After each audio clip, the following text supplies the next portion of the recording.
Mga senior, narito ang 5 natural na lunas sa problema sa prostate at pag-ihi. Sa mga lalaking lagpas, 50 o 60 anyos, isa sa mga pinakakaraniwang reklamo ay ang paulit-ulit na pag-ihi sa gabi, pakiramdam na hindi lubusang nailalabas ang ihi, o minsan, mahina o utal-utal ang pagdaloy nito.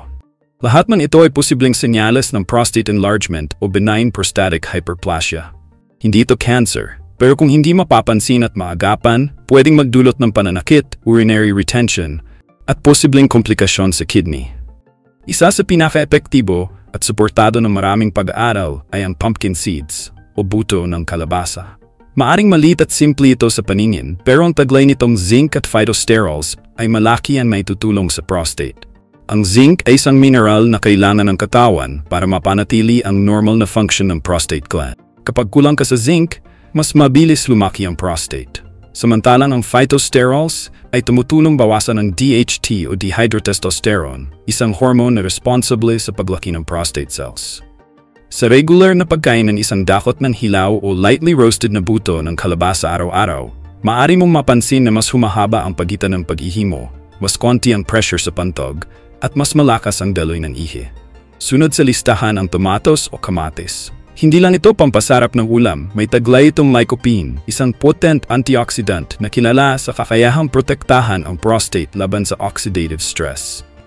Sa mga kalalakihan na may mataas na lycopene intake, mas mababa ang risk ng prostate enlargement at kahit ng prostate cancer.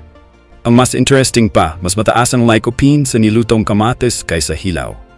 Kaya kung mahilig kang kumain ng mga lutong may tomato sauce tulad ng menudo, afritada, o ginisang kamatis sa itlog na hindi sobrang alat o mamantika, nasa tamang landas ka na. Ang mahalaga ay gawin itong bahagi ng pang-araw-araw na pagkain para tuloy-tuloy ang epekto. Pangatlong natural na lunas ay ang Serenoa repens, mas kilala bilang saw palmetto. Isa itong halaman na ginagamit sa traditional medicine para sa prostate issues. Bagamat hindi ito kasing laganap dito sa Pilipinas, marami na ang gumagamit ng saw palmetto supplements bilang herbal remedy para sa BPH. Ang extract nito ay nakakatulong para bawasan ang DHT levels, i-relax ang bladder neck muscles, at pabagalin ang paglaki ng prostate. Ayon sa mga pag-aaral, marami sa mga kalalakihang umiinom ng saw palmetto ang nakakaranas na mas maayos na pag-ihi, mas konting paggising sa gabi, at mas kaunting urgency sa pantog. Kung sakaling gusto mong subukan ito, siguraduhin lang na bibili ka ng produkto na may standardized extract at aprobado sa kalidad. Hindi rin dapat maliitin ang bisa ng green tea. Madalas ito iniinom bilang pampapayat o pang-detox, pero ang totoo, may malalim itong epekto sa prostate health. Ang green tea ay may catechins tulad ng EGCG na may anti-inflammatory at anti-androgenic effects. Ibig sabihin, nakakatulong itong bawasan ang pamamaga sa prostate at pigilan ang labis na pagdami ng prostate cells. Kung isa ka sa mga seniors na umiiwas sa kape dahil sa acid o palpitation, mainam na alternatibo ang green tea. Basta tiyakin mong hindi ito matamis at inumin ito sa hapon o umaga, hindi bago matulog. Sa tuloy-tuloy na pag-inom, mapapansin mong bumababa ang inflammation sa urinary tract at mas nagiging maayos ang daloy ng ihi. Panglima sa unang bahagi ng ating listahan ay ang lycopene-rich smoothie mula sa kombinasyon ng kamatis, pakwan at kaunting calamansi. O, pwedeng gawing inumin ang mga pagkain ito. Ang pakwan, tulad ng kamatis, ay may lycopene din. Kapag pinagsama mo ang dalawang ito at ginawang fresh juice o smoothie, lalo pang tumataas ang antioxidant content. Ang dagdag na calamansi ay hindi lang pampalasa, kundi taglay rin ang vitamin C na tumutulong sa immune system. Maraming seniors ang nagreklamo na hirap silang uminom ng plain water, kaya ang paggawa ng prostate-friendly smoothie ay isang masarap at healthy na alternatibo para manatiling hydrated habang tinutulungan ang kalusugan ng kanilang prostate. Habang iniinom at kinakain mo ang mga natural na lunas na ito, may ilang mga bagay na kailangang sabayan para mas lalong maging epektibo ang resulta. Una sa lahat, iwasan ang sobrang alat, sobrang taba at mga processed meats. Ang mga pagkain ito ay nakakapagpalala ng inflammation at nagpapa-overwork sa kidneys at prostate. Kung araw-araw kang kumakain ng hotdog, bacon, chicharon o canned goods, babagal ang epekto ng mga natural remedies na ito. Isa pa, ugaling umiwas sa pag-upo ng matagal. Ang prostate-sensitibong parte ng katawan na naapektuhan ng pressure sa pelvic area. Kung madalas kang nakaupo ng 4-6 na oras ng dire-diretso, lalong naipit ang daluyan ng ihi. Subukan mong tumayo at maglakad-lakad bawat isang oras para gumaan ang pressure sa ibabang bahagi ng tiyan. Simple lang itong habit pero may malaking epekto sa long-term prostate health mo. Mahalaga ring uminom ng sapat na tubig.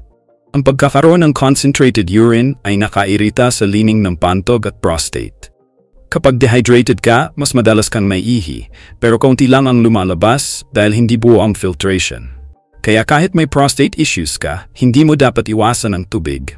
Ang tamang diskarte ay uminom ng sapat sa umaga at hapon, at bawasan na lang sa gabi para hindi ka masyadong nagigising. Sa mga lalaking may lumalaking prostate, ang pag-iwas sa caffeine ay isa rin sa mga mabisang diskarte.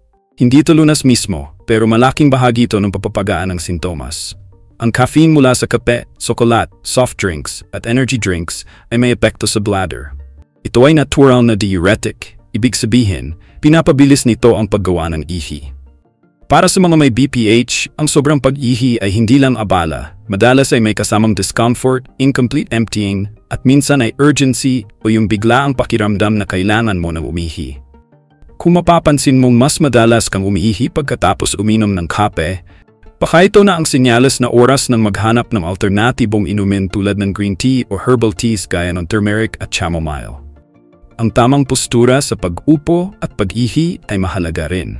Maraming kalalakihan ang hindi alam na ang simpleng pag-ihi ng nakaupo, lalo na kung may prostate issues, ay mas nakakatulong sa paglabas ng ihi. Ayon sa ilang pag-aaral, mas kumpleto ang emptying ng pantog kapag nakaupo kumpara sa nakatayo.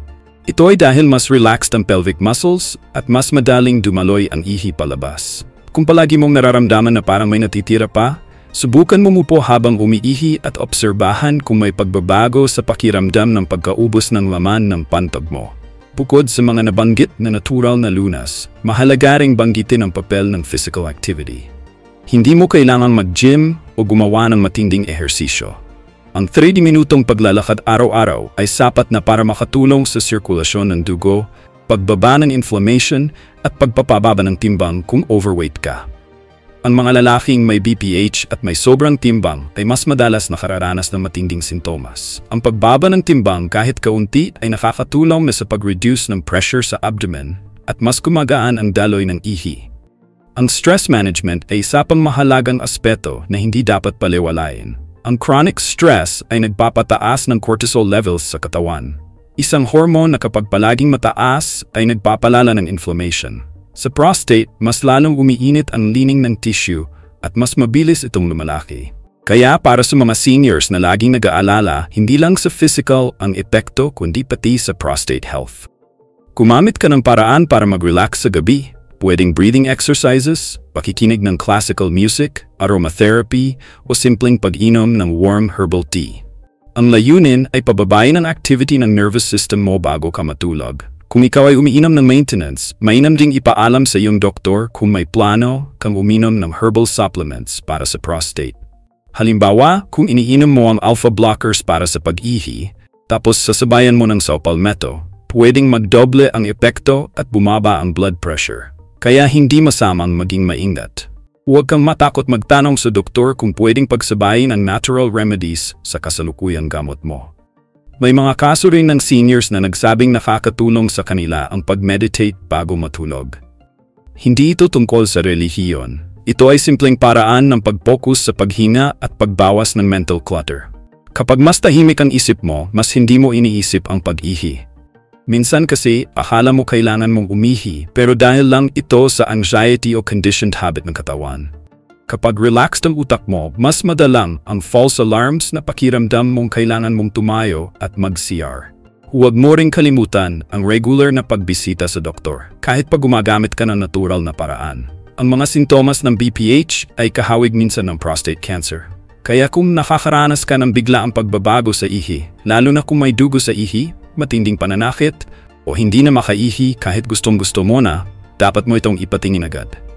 Ang natural na lunas ay tulong, hindi kapalit ng tamang medical guidance. Kung ngayon mo palang sisimulan ang mga lunas na ito, piliin mo muna ang isa o dalawang bagay na kaya mong gawin araw-araw. Halimbawa, magdagdag ka muna ng kamatis sa diet mo at uminom ng green tea sa hapon. Sa susunod na linggo, subukan mo na magdagdag ng pumpkin seeds bilang merienda.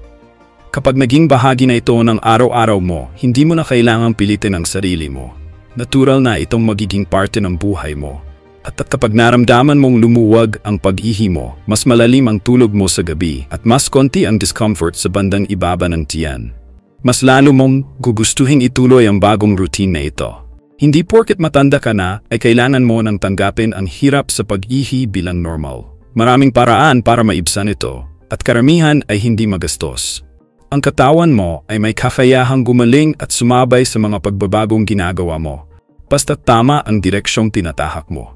Ang mga natural na lunas ay dahan-dahan pero epektibo at ang resulta nito ay mas panatag na isip, mas kalmadong katawan at mas mataas na kalidad ng buhay. Kung nagustuhan mo ang video na to at may natutunan ka, don't forget to like and share para mas marami pa tayong matulungan. Subscribe ka na rin sa aming channel at i-click ang notification bell para lagi kang updated sa mga natural health tips araw-araw. Thanks for watching and we'll see you in the next video.